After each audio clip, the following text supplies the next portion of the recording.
If you're over 35 and looking to lose fat, this might be the most boring advice you're ever gonna hear. And that's exactly why it works. I'm gonna show you something today that let me drop 25 pounds of fat.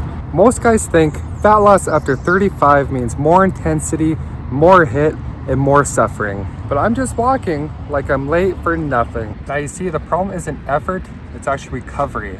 You can absolutely destroy yourself in the gym, but if you're too fatigued in the gym to repeat it, your results stall.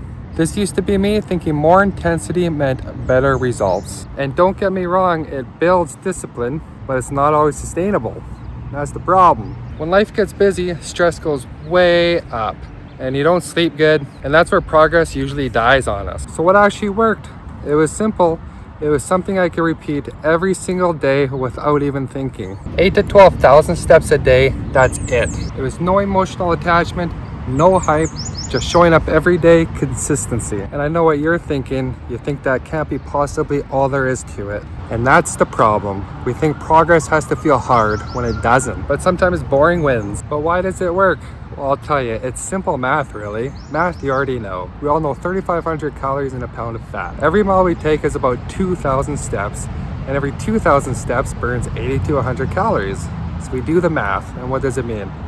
It means that if we walk 10,000 steps a day for a week, over 7 days, that equates to 3,500 calories burned, or about a pound of fat. And so that's just what we do.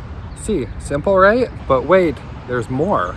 If you want to optimize your day even more, simply choose to walk after meals. Check out this screenshot. The cool thing is if you walk after a meal, your blood sugar is going to be reduced, which means you're going to have less of a crash of blood sugar, which means you're going to have less cravings and probably eat less. This is a double win. Now, want to get even more creative? Well, it's simple. Check out this graph. If we want to speed up our walking or walk up an incline to increase the amount of effort we need to do the walking, we can see that the amount of calories burned goes up by 30 to 50% in some cases. This is going to significantly add up over time. You run this scenario every day, all day, and you're in serious fat burning mode. Now, walking doesn't replace the gym, it's going to support it.